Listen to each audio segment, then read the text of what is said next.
Hay muchas preguntas con las que nos enfrentamos a diario. Todos buscamos respuestas que harán una verdadera diferencia en nuestras vidas. Es difícil imaginar que esas respuestas están justo frente a nosotros. Prepárate para encontrar respuestas en la Biblia, con Bayless Conley.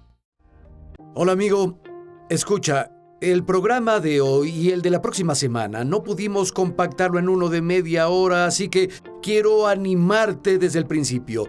Determina verlos ambos. Voy a estar hablando del poder de la visión y de hecho uso la palabra visión, V-I-S-I-O-N, como acróstico, y este mensaje en particular tuvo un impacto en la iglesia, pero también tuvo un impacto muy profundo en mí personalmente. De hecho, fui a una conferencia de ministros después de que prediqué este mensaje en nuestra iglesia y compartí el mensaje con un grupo de ministros y tuvo un impacto tremendo ahí.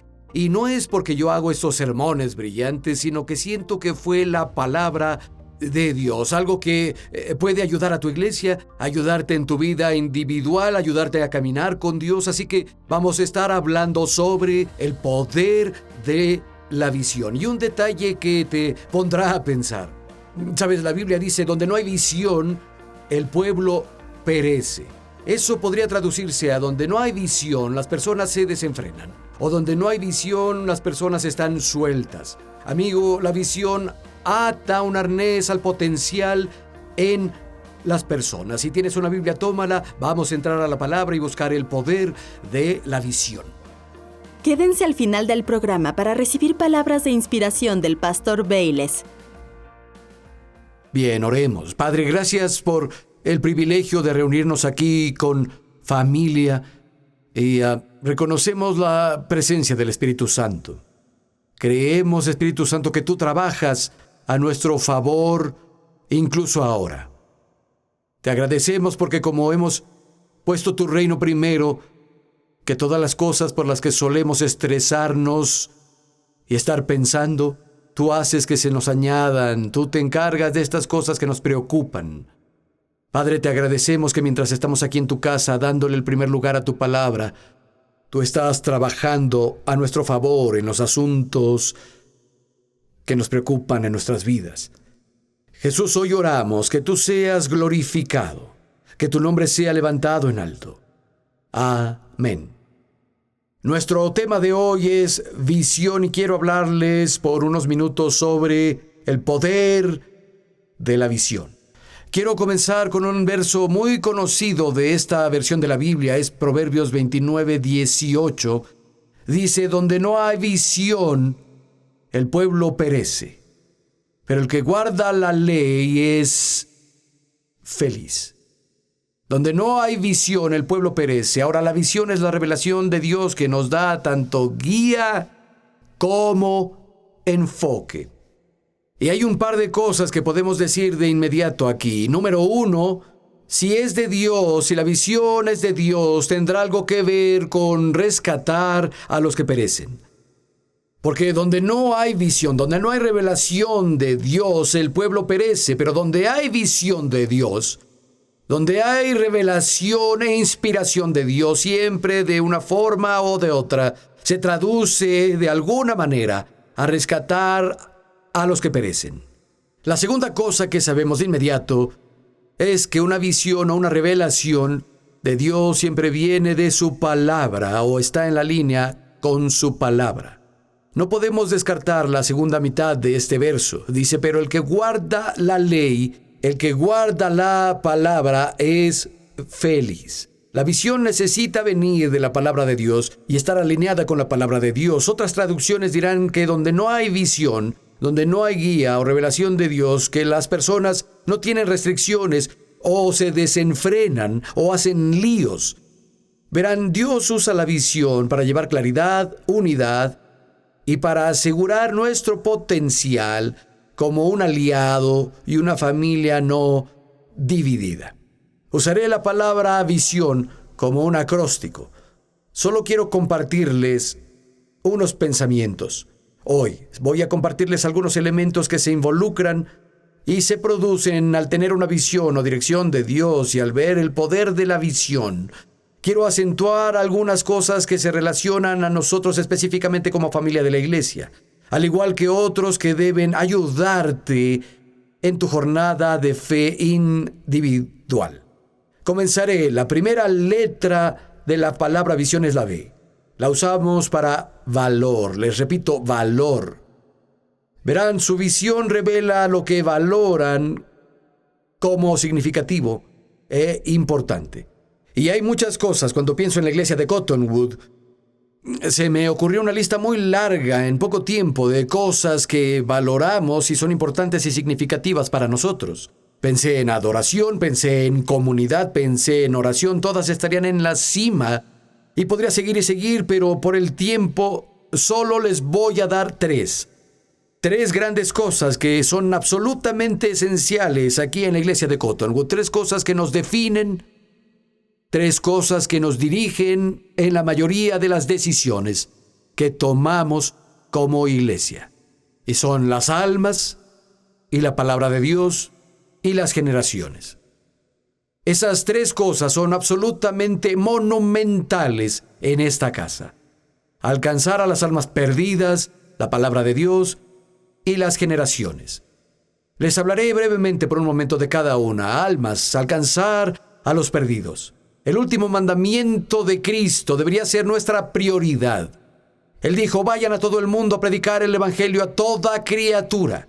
El Hijo del Hombre vino a buscar y salvar lo que se había perdido. Y Dios no está molesto contra el mundo. Dios amó tanto al mundo que dio a su Hijo unigénito para que quien crea en Él no perezca, sino que tenga vida eterna. Y todos conocemos y nos gusta Juan 3:16, pero ¿han leído Juan 3:17?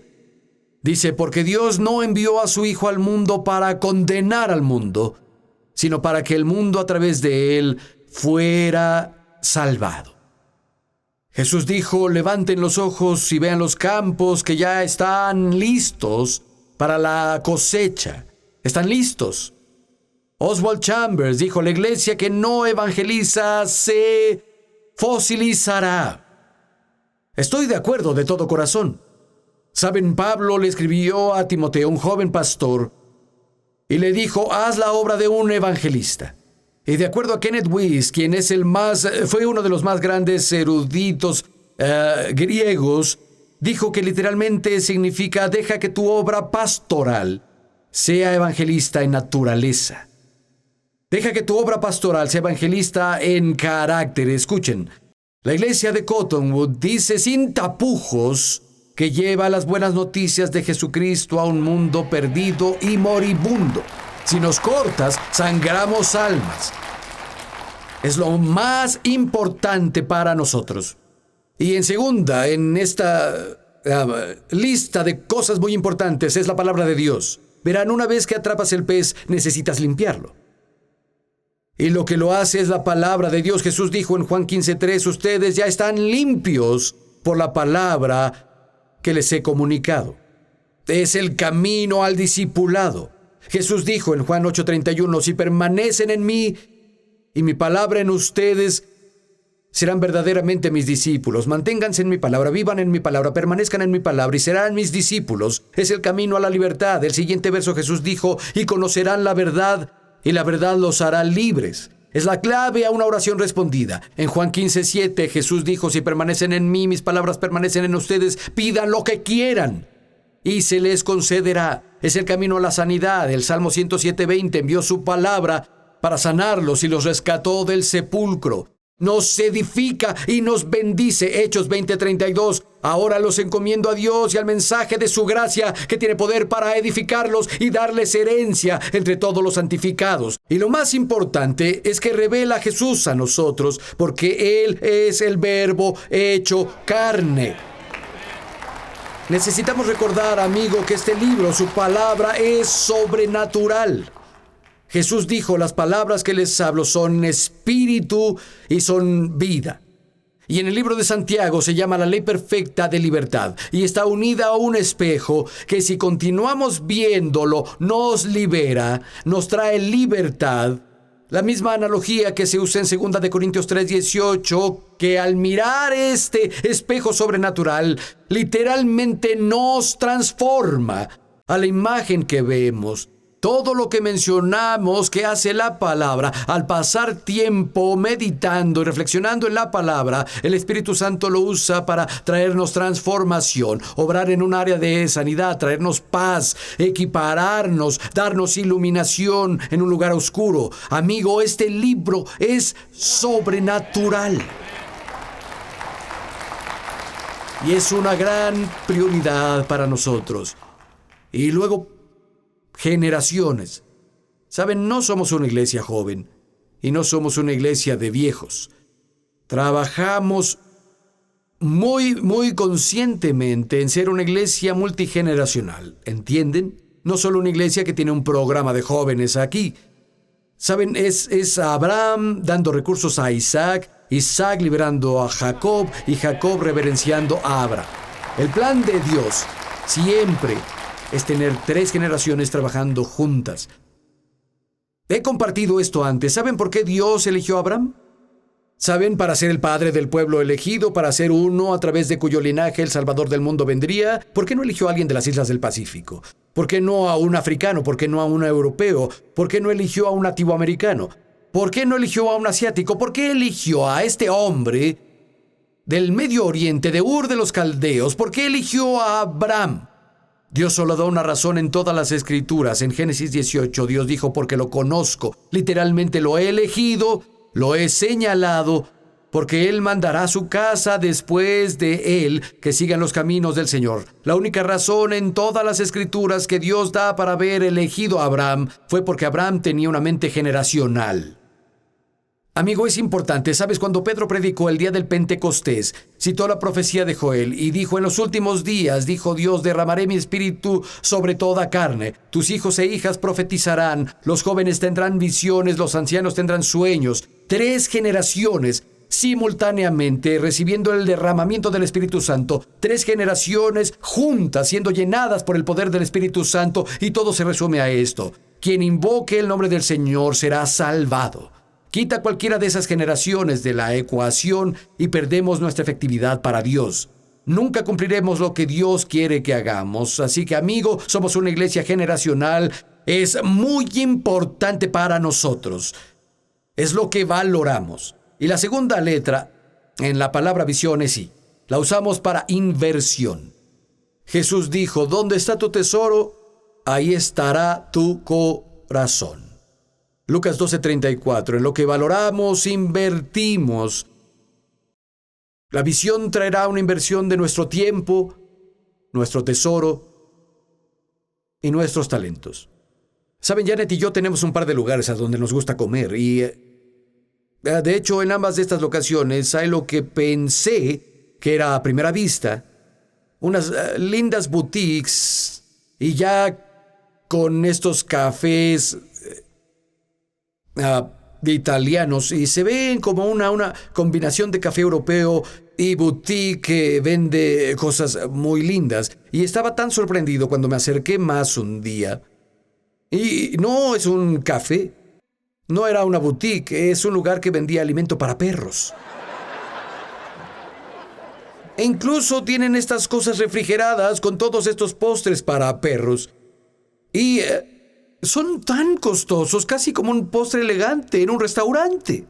Y las personas hacen fila para comprarlo para sus perros. ¿Por qué? Porque las personas valoran a sus mascotas. Así que invierten en ellas. Sé que hay algunos así aquí hoy. Así que eso me inspiró. El otro día comencé a investigar a las personas que les dejan herencias a sus mascotas. Les sorprendería. Oh cielos, hay una dama que sacó a su familia del testamento y le dejó $12 millones a su perro. Debe ser un perro lindo. Ahora, si les gustan los perros, los gatos, los peces o lo que sea, más poder para ti. Pero estamos invirtiendo en lo más cercano y querido del corazón de Dios, alcanzar a las almas preciadas y ayudarlas a crecer a través de la palabra de Dios. Saben, el H4 del año pasado, la ofrenda corazón por la casa, hogar para la cosecha, la hacemos una vez al año, estuvo designada de una forma u otra alcanzar a las personas y edificarlas con la palabra. Dimos para el alcance por televisión y a las misiones. Y saben, este año que acaba de terminar hace unos días, tuvimos 13 equipos diferentes que salieron a 10 países diferentes, 135 individuos. Ellos vieron a 5,200 personas llegar a Cristo. Tuvieron más de 1,200 milagros confirmados en respuesta a la oración. Se encargaron de más de 500 huérfanos. También en esta ofrenda H4 determinamos que íbamos a ayudar a los grupos de personas perseguidos en India. Son alrededor de 500,000 de hablantes de ese idioma en particular. Y hay un grupo pequeño de creyentes entre ellos, pero se encuentran en medio de otra religión del mundo y son perseguidos y se vuelven a Cristo. Y la cosa es que ese grupo lingüístico no tiene un solo verso de las Escrituras en su idioma. Ni uno. ¿Pueden imaginar intentar hacer crecer una iglesia sin la Biblia en absoluto? ¿O seguir a Dios sin un solo verso de las Escrituras en un lenguaje que entiendas? Hicimos equipo con un grupo de traducción y decidimos que íbamos a proveer todo el Evangelio de Marcos para ellos en su idioma. Será la primera vez que ellos tendrán las Escrituras en su idioma. Y ya está en proceso ahora, ya les dimos todos los fondos, ya pagamos por adelantado, los traductores están trabajando. Recibí una carta de nuestro contacto con el grupo de traductores. Decía esto: Bayless y familia de Cottonwood, a nombre del pueblo Cherian, y por cierto, este es un seudónimo que usan para ellos porque es peligroso que se sepa que hay un trabajo en proceso de evangelio para ellos, pero a nombre del pueblo Cherian que desesperadamente necesita la palabra de Dios, gracias. Uno de los traductores creyentes escribió hace poco: toda mi familia era hindú y creían en dioses y diosas, pero no teníamos paz. Pero ahora adoramos al único y verdadero Dios. Dios es bueno. Gracias por colaborar con el evangelio. Bendiciones. Bendiciones. Otra de las cosas que Dios ha puesto en nuestro corazón es que si íbamos a alcanzar a personas, que una forma importante de hacerlo sería a través de animar a los pastores. Y muchos pastores están muy aislados, están algo abatidos y no sienten que tengan a nadie a quien acudir. Así que decidimos invertir en eso, invertir en ellos y que puedan a cambio tener una mayor influencia en su comunidad, en su región. Así que Joel Holm y yo hicimos 2 reuniones de pastores que Cottonwood financió en Alemania. Ministros fueron de diferentes regiones de toda Alemania, fueron algunos de otras naciones. Para estar en esas reuniones los alimentamos con comida gourmet, cuidamos de ellos, les dimos libros, les dimos recursos. Y francamente, algunos de ellos estaban sorprendidos cuando descubrieron que una iglesia en California se preocupaba por ellos. Para hacer eso, el pastor Kenneth Mulkey y yo hicimos otra aquí con pastores del área local.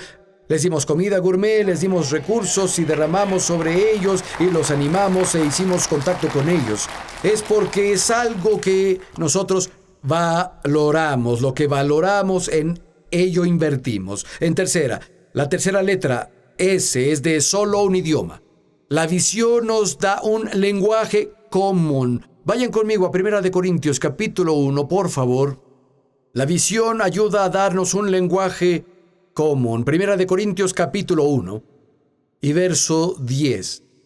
Les ruego pues, hermanos, por el nombre de nuestro Señor Jesucristo, que hablen todos una misma cosa, y que no haya entre ustedes divisiones, sino que estén perfectamente unidos en una misma mente y un mismo parecer. Cuando habla de unidad, al principio de la lista, que hablen todos una misma cosa, no solo revela con hablar una cosa que estamos de acuerdo, también libera poder. Vayan conmigo a una historia muy familiar. Está en el libro de Génesis, el primer libro de su Biblia, Génesis 11. Y quiero comenzar en el verso 1. Esto es solo una pequeña historia intrigante. Génesis 11 y verso 1. Dice: toda tierra tenía una sola lengua y unas mismas palabras. Ahora, una sola lengua significa un idioma, mismas palabras, es decir, la misma cosa. Habla de unidad. Ellos tenían un idioma en común, pero estaban diciendo lo mismo, también tenían un discurso. Aconteció que cuando salieron de Oriente hallaron una llanura en la tierra de Sinar y moraron ahí. Un día se dijeron unos a otros: vamos, hagamos, y tienen que notar este lenguaje. Siempre hay un lenguaje de unidad aquí. Vamos, hagamos ladrillo y cozámoslo al fuego. Así tuvieron ladrillo en lugar de piedra y asfalto en lugar de mezcla. Dijeron: vamos, edifiquemos una gran ciudad y una torre cuya cúspide llegue al cielo, y hagámonos un nombre por si fuéramos esparcidos sobre la faz de toda la tierra. Pero el Señor descendió para ver la ciudad y la torre que edificaban los hijos de los hombres. Y el Señor dijo: el pueblo es uno, y todos estos tienen un solo lenguaje. Han comenzado la obra y ahora nada de lo que han pensado hacer los hará desistir. Nada de lo que pensaron hacer los hará desistir. Es el propio testimonio de Dios. Esas personas estaban unidas. Ellos decían las mismas cosas. Y nada que se propusieran hacer les iba a ser retenido. Claro, la historia continúa. Dios frustra sus esfuerzos al confundir su idioma, al confundir su habla. Pero la cuestión para ti es: ¿cuánto más un grupo de seguidores de Cristo conseguirá si comienza a alinear lo que hablan con la palabra de Dios y con la visión de la casa? ¿Qué poder sería liberado? ¿Saben? Proverbios 18:21 dice: la vida y la muerte están en poder de la lengua. De hecho, vayan conmigo, por favor. Proverbios 18. Sé que lo saben, pero aún así léanlo. Proverbios 18 y verso 21. Dice: en la lengua hay poder de la vida y la muerte. Quienes la aman comerán de su fruto. Habla de vida o muerte. Cualquier tipo de palabras que elijas hablar como hábito de vida producirá el fruto de lo que estás diciendo con el tiempo en tu vida. Conocemos todos los frutos, vienen de las semillas. En la parábola del sembrador que Jesús dijo: el sembrador siembra la palabra. Las palabras que hablamos son semillas. Cayeron en el suelo del corazón de una persona y después crecieron y produjeron una cosecha.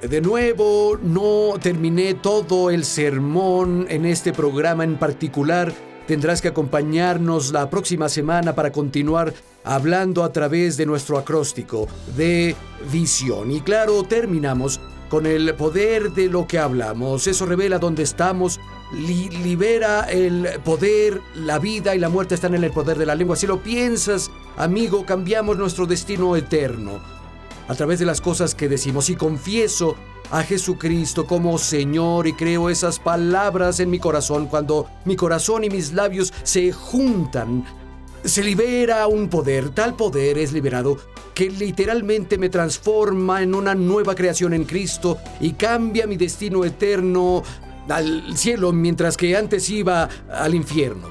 Así que escucha, aprender a frenar lo que hablas. Y creo que una clave es pensar en las cosas que dices cuando no estás en guardia, o las cosas que salen de tu boca cuando te sorprenden. Creo que a veces esas cosas están en lo profundo de tu corazón y tienden a salir de tu boca. Recuerdo que escuché una historia de alguien a quien persiguió un oso hasta un árbol, y él estaba en la cima de ese árbol y el oso llegó y le mordió el pie. Y él creyó que iba a morir, pero por alguna razón el oso perdió interés. bajó del árbol y comenzó a cruzar el prado, y el hombre en el artículo dijo: no sé de dónde salió eso, pero de mi boca las maldiciones más viles comenzaron a fluir como un río. Dijo el oso, se volteó hacia mí, subió al árbol de nuevo y tal vez le mordió el pie una segunda vez. Lo atacó 2 veces. Y nunca olvidé eso. Él dijo: ese flujo de palabras salió de mí. Era como si su mente se apagara. Y lo que estaba aquí en abundancia salió. Y amigo, eso es lo que nos pasa a todos. Cuando estamos en una crisis o en problemas, de la abundancia de tu corazón habla tu boca. De nuevo, acompáñanos la próxima. Podría seguir y seguir, pero no tengo tiempo, así que nos vemos luego. Bendiciones. Y ahora, un mensaje inspiracional del pastor Bayless Conley. Hay una historia en Segunda de Reyes, capítulo 6, donde la escuela de profetas necesitaba expandirse. Ellos estaban operando bajo la autoridad de Eliseo, y cuando uno de ellos está cortando un árbol para ayudar a construir una mayor escuela, el hacha vuela de su mango y termina en el agua, y dijo: oh maestro, ¿qué hago? Era prestada. Y eso me recuerda a muchas personas. Básicamente perdió su parte filosa. Y, ¿saben? Estaba involucrado en la obra de Dios, pero él perdió su filo. Y tal vez tú me escuchas ahora y has perdido tu sensibilidad al Espíritu. Has perdido tu gozo. Has dejado de creer en Dios. Básicamente has perdido tu filo cortante. La pregunta es cómo recuperarlo. Y me encanta esta historia. Es tan simple. Dice: el hombre de Dios dijo: ¿dónde cayó? Allí es donde debes comenzar. Interrógate: ¿dónde perdí mi filo? Tal vez tú perdiste tu filo porque alguien te ofendió.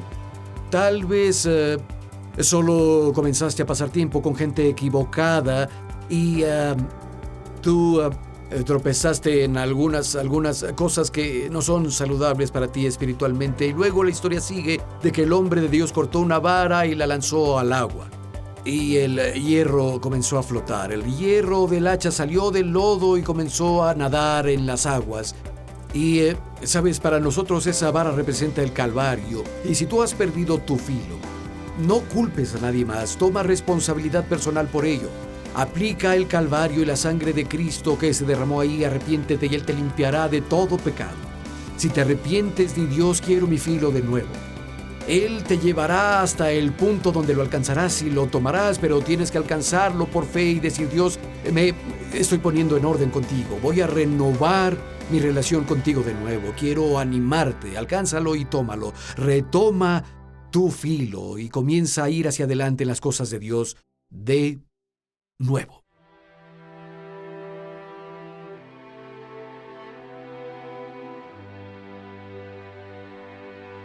Esperamos que hayas disfrutado el mensaje de hoy. Ordena tu copia del mensaje de hoy en DVD, CD o MP3, usando la información que aparece en la pantalla. Oramos porque crezcas en sabiduría, fe y poder que nos llega cuando escuchamos y aplicamos las enseñanzas de Dios en nuestra vida diaria.